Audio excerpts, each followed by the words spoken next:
Pledge of allegiance. I pledge allegiance to the flag of the United States of America and to the republic for which it stands, one nation, under God, indivisible, with liberty and justice for all. Thank you. Roll call, please. Alderman Reisel. Alderman Snow. Present. Alderman Kuhlmeier. Present. Alderman Schoenemann. Present. Alderman Kleckler. Here. Alderman Folsom. Here. Alderman Sabaka. Present. 6 present. You have a quorum. Thank you. First order of business this evening on the agenda is for the City of Rock Falls to conduct a public meeting. This is a meeting for the FY19 USDPA Brownsfield Cleanup Grant at the Limestone site, and at this time I'll turn it over to City Administrator Blackert. Thank you, Your Honor. As you know, the draft of the grant has been available in the clerk's office for review, and it's been posted on our website for the past 2-3 weeks. So I do have one comment in the book. It was reviewed by Glenn Kuhlmeier,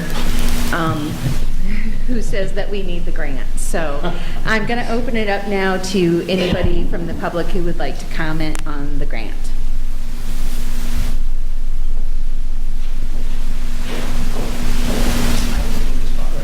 I'll talk. My name is Mike Sturba. I'm here for 2 reasons tonight. First of all, I'm a private citizen now, and I agree that, I agree that as a public citizen, that the City of Rock Falls is doing the right thing, trying to secure the grant. My other hat is the former Park District Director. We own parcels on 2 sides of the site. One's in the east, which is obviously Bowman Park, and a little bit to the north as well, which is Old Dam Park. So we are in favor of the city going for the grant process.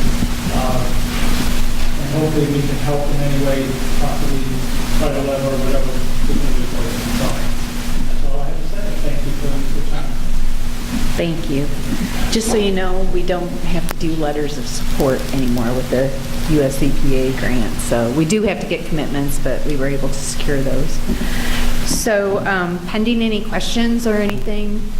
Would you clarify or state what the position is with the YWCA on getting, not getting, acting on this grant?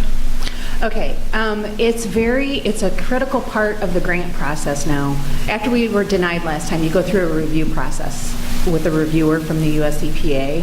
And one of the things that they said is, one of the criteria now that seems to be pretty important is if you have somebody looking at the property, you need to say that. It puts you in a much better standing to get the grant if you have someone that is a potential developer of the site.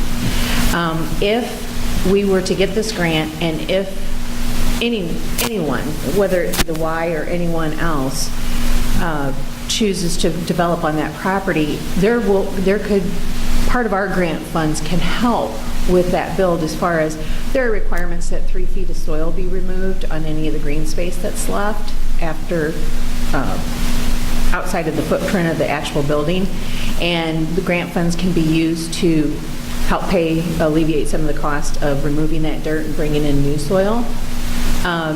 One of the other requirements as part of the remediation is a membrane may be needed underneath the foundation. That's something else that the grant may be able to help secure. So it's a possibility. I think it would be a nice incentive to be able to help someone when they come in and develop that property.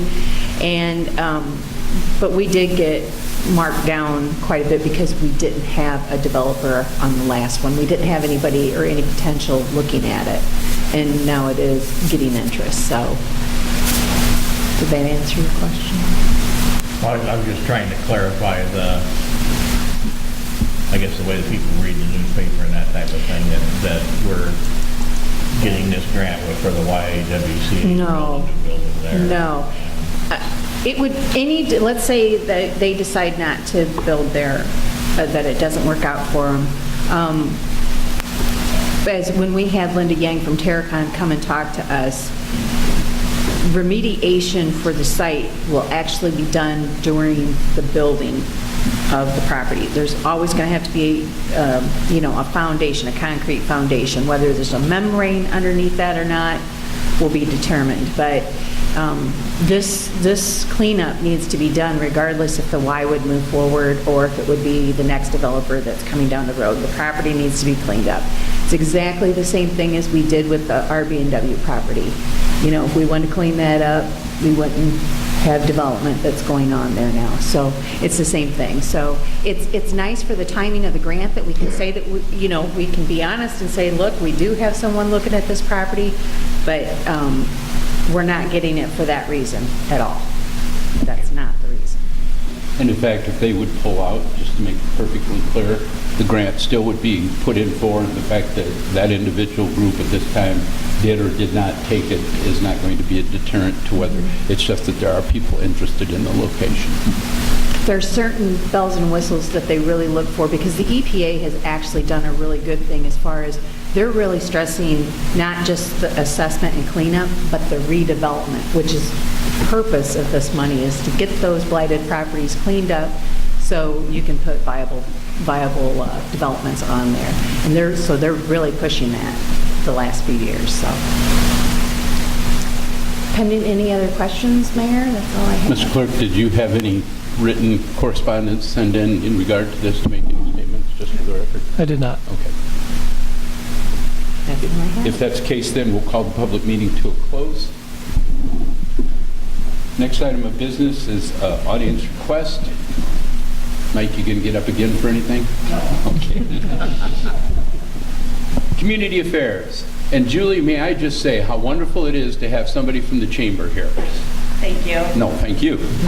I'll probably be here a little bit more often in this next year. I am Julie Jacobs, a Rock Falls Chamber Board member. I'm just here to give you an update on some things that are happening with the Chamber. Tomorrow, Bethany Bland and I will be hosting the Sauk Valley Leadership Team out at the Walmart Distribution Center. The Sauk Valley Leadership Program is a joint effort between Dixon's Chamber, Sauk Valley Area Chamber, Sauk Valley Community College, and Rock Falls Chamber. It's a 10-month curriculum that helps develop, hopefully, future leaders for our communities. We encourage the city, if you have any employees that you might want to send through the program, we're going to be taking applications in the next couple months for next fall. We are starting our winter collectives. This Thursday, we're having our marketing collective. It's trying to focus on getting emails open and people to read and click on your emails and social media ads. That will be at noon. On January 30th, we're having the home-based business collective, and on March 21st at noon, the nonprofit collectives. And that one's going to be on grant writing, and Black Hawk Hills Regional Council, who I work for, is going to be the presenters at that one. And these are all held at the Rock Falls Community Building. And I do have some flyers here if anybody's interested in any of those. The other thing is our annual meeting is coming up on February 21st. You should have all received your invitation in your city mailbox, and we hope to see you there. That's it. Thank you, Julie. Next item would be the consent agenda. We have only 2 items on this evening. Is there any one of the items that anyone from the board would like to have removed for further discussion? If not, City Clerk, please. Approval of the minutes of the January 2nd, 2019 regular council meeting and approval of the bills as presented. Move for the approval of the consent agenda. Second. Motion by Mr. Kuhlmeyer, seconded by Mr. Folsom for the approval of the consent agenda as presented. Any discussion? Roll call. Alderman Snow? Yes. Alderman Kuhlmeyer? Yes. Alderman Schuman? Aye. Alderman Kleckler? Yes. Alderman Folsom? Yes. Alderman Sabaka? Yes. 6 ayes. Ordinances for first reading, sir. Approval of ordinance 2019-2409, an ordinance amending Chapter 32, Section 6, regulating solid waste. Approval of ordinance 2019-2410, ordinance amending Chapter 18, Article 6, for resident and prohibited parking. And approval of ordinance 2019-2411, an ordinance amending Chapter 20, Article 3, Section 20-70, imposing fines for garbage, debris, and graffiti. Make a motion to approve the ordinances for first reading as read. Second the motion. Motion by Mr. Snow, seconded by Mr. Schuneman for approving the ordinances for first reading only. The chair would let all parties know that on item number 2, ordinance 2019-2410, we're going to put this through for first reading only if you vote on it accordingly.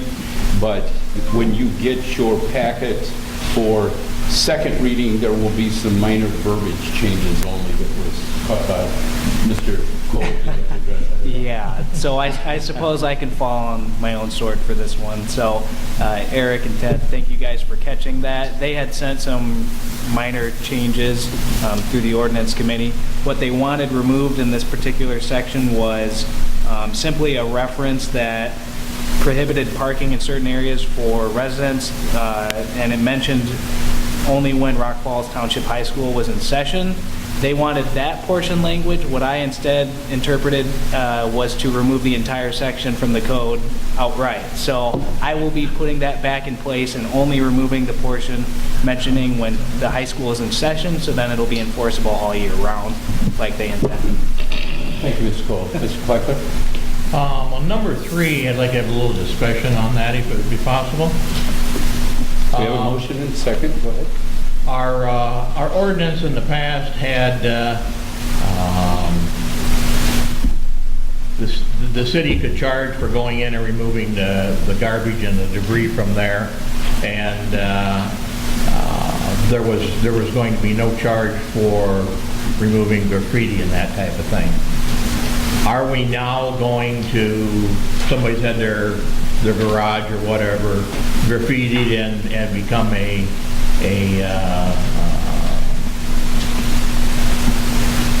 do I want to call it?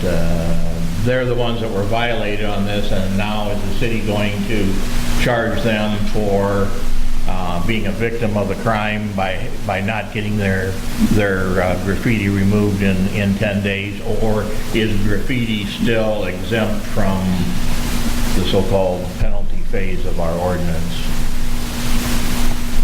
Good question.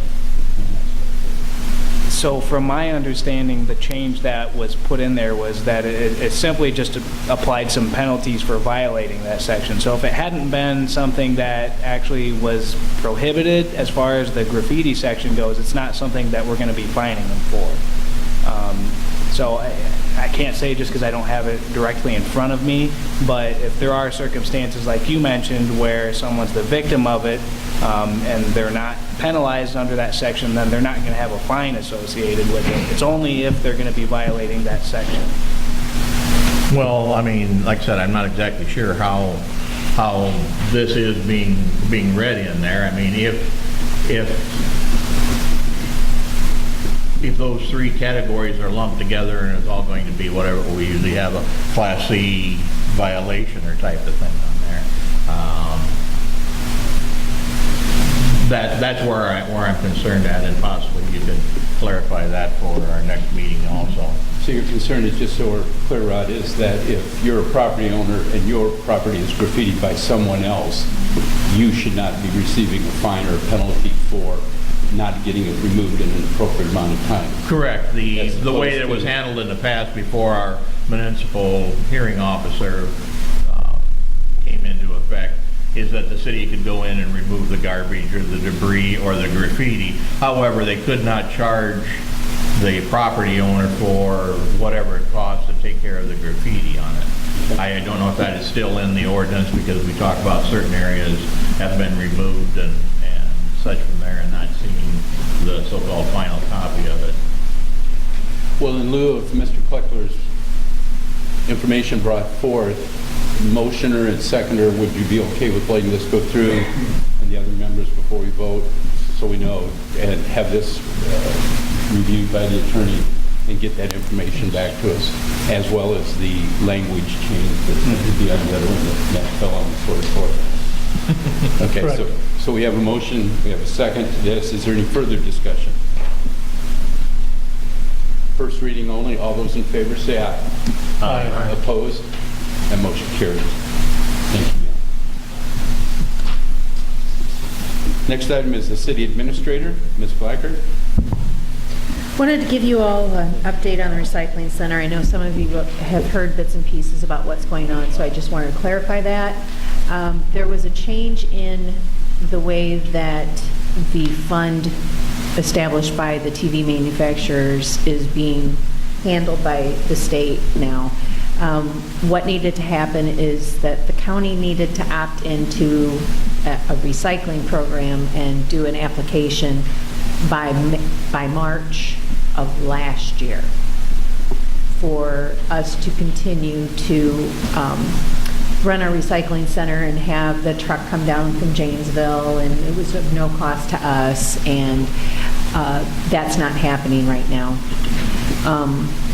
The recycling center is still operating on a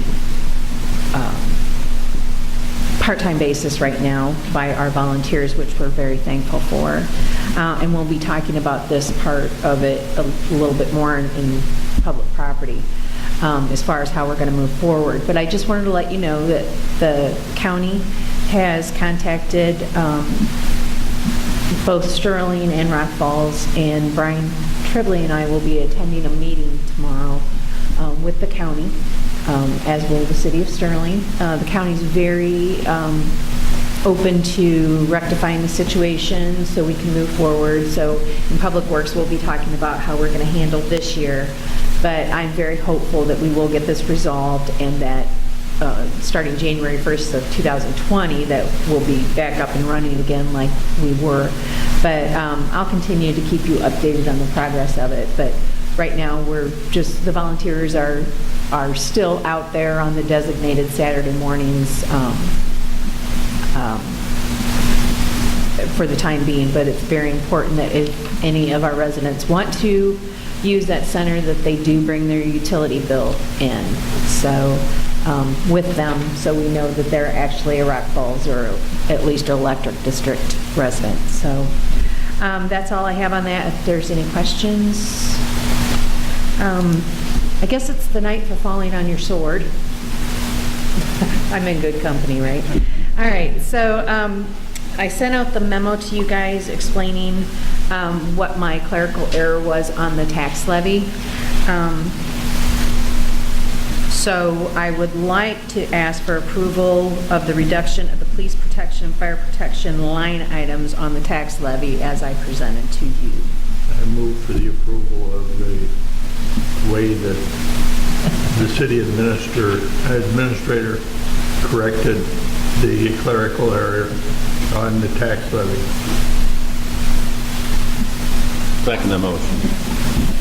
Motion by Mr. Kuhlmeyer, second by Mr. Schoeneman, for the approval of the reduction of the police protection and fire protection line items on the tax levy as was presented. And I'm assuming after a vote's taken on this will be forwarded down to Dana. Any additional questions? Roll call. Alderman Snow. Yes. Alderman Kuhlmeyer. Yes. Alderman Schoeneman. Aye. Alderman Kleckler. Yes. Alderman Folsom. Yes. Alderman Sabaka. Yes. 6-0. Nothing, Your Honor. Nothing else. Information correspondence. Mr. Dean? I have nothing tonight, Your Honor. Thank you. Ms. Cole? Thank you. Mr. Frickenstein? Thank you. Any of the department heads that are present have anything that you want to speak to? Thank you, ladies and gentlemen. Department heads, Mr. Reitzel, hope your shoulder's feeling better and hope that you can join us soon. Mr. Kuhlmeyer, Ward 2. Yeah, I have a couple items here. The last meeting, I forgot to extend my condolences to the Bob Schwab family. Bob lived along the river, but he was very active with our fire district board, representing the township. And he also hated graffiti, and he spent about part of his lifetime canceling out graffiti on the bridges and stuff along the canal. He's very active in the RRDA, and he'll be sorely missed. The other one I have is Mrs. Geneva Dustler, one of our neighbors right up here in the corner. Bless her heart. She was John Dustler's wife. John was a local general contractor for a number of years. She's celebrating her 103rd birthday on January 28th. Happy birthday, Geneva. That's it for the night.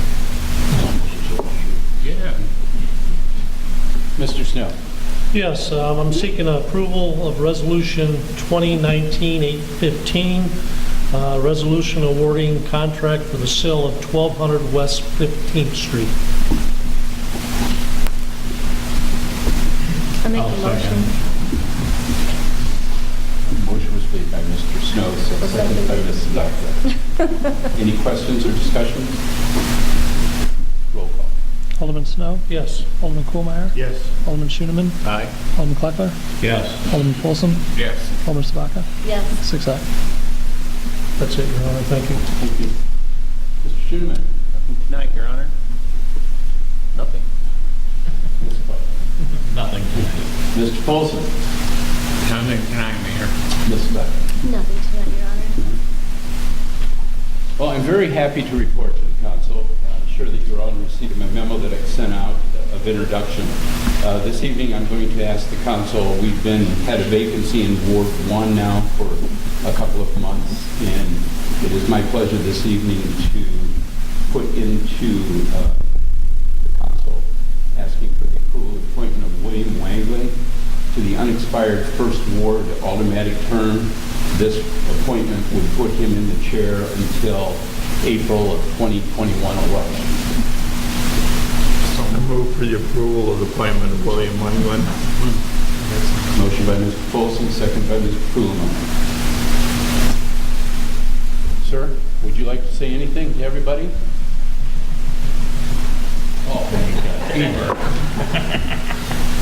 I know most of you guys. I've been around town I lived here 9 years. I worked for Dr. Pepper Snapple Group, called on 121 accounts. So I know a lot of people. There's a lot of people I need to find out about yet and know, but I'm looking forward to my challenge. I've met a lot of the guys here through the Optimist Club, a great club to work for, and I'm hoping this will be as exciting as that, and just looking forward to be serving our community and making our community a better place to live. Thank you, Bill. Yeah, it'll be exciting. Trust us.